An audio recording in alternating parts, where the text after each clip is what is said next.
Hello বন্ধুরা, যখন ভালোবাসার মানুষ পাত্তা দেয় না তখন তোমার মনে এই একটাই উপায় বেরিয়ে আসে যে ও পাত্তা দিচ্ছে না।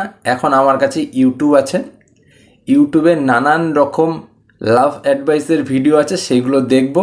দেখার পর আবার সে আমাকে পাত্তা দেবে, কারণ সেই টিপসগুলো আমি অ্যাপ্লাই করে নেব।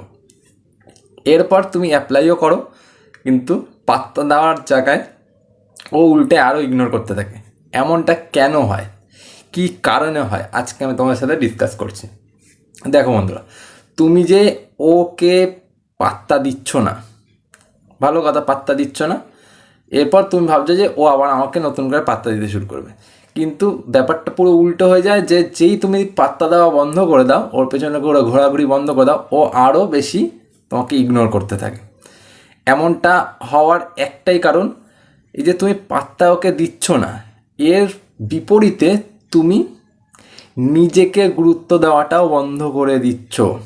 হ্যাঁ, নিজেকে গুরুত্ব দেওয়াটা বন্ধ করে দিচ্ছ। আমি দেখবে প্রত্যেকটা ভিডিওতে যখন তোমাদেরকে এই উত্তরগুলো দিই যে সে পাত্তা না দিলে তুমিও পাত্তা দেবে না, তারপর তোমাকে কি কি করতে হবে সেই জিনিসগুলোও কিন্তু তোমাকে বলি, কিন্তু তোমরা সেটা পালন করো না কেউ।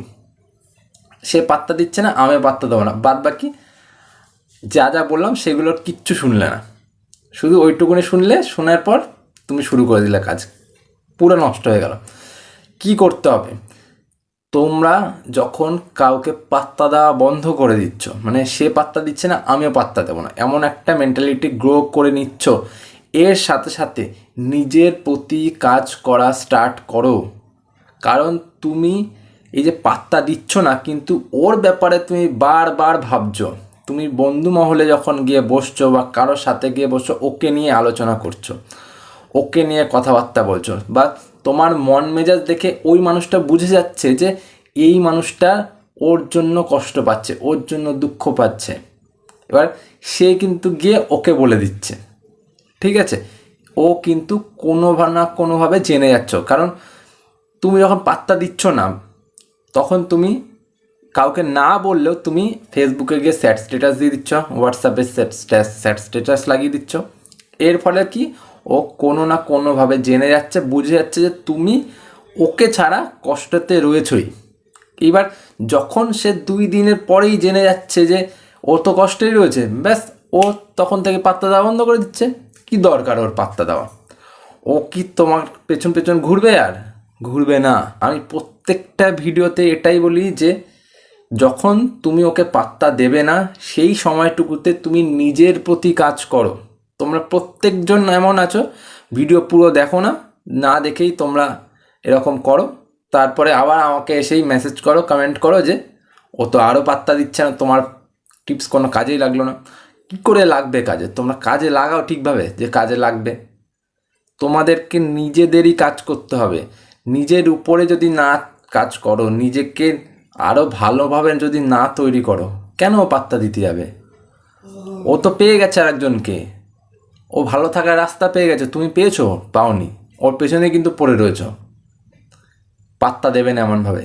নিজের প্রতি সময়টাকে ব্যয় করো, নিজেকে প্রতিনিয়ত উন্নত করার চেষ্টা করো, এমন করো যাতে ওর সেখানে জেলাসি ফিল হয় যে ও আমাকে ছাড়া কি করে ভালো আছে, আমাকে ছাড়া ও কি করে থাকতে পারছে।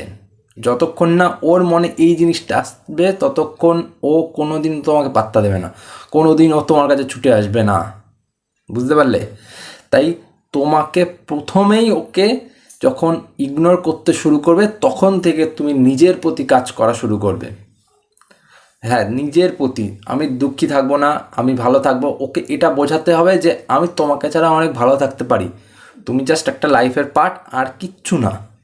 তুমি চলে গেছো, ভালো কথা, আমি তোমাকে ছাড়াও ভালো থাকতে পারি। তাহলেই ও ফিরে আসবে, তাহলেই ও আবার পাত্তা দেবে, তাহলেই ও তোমার কাছে আবার সেই ছন্দে ফিরে আসবে, নয়তো আসবে না।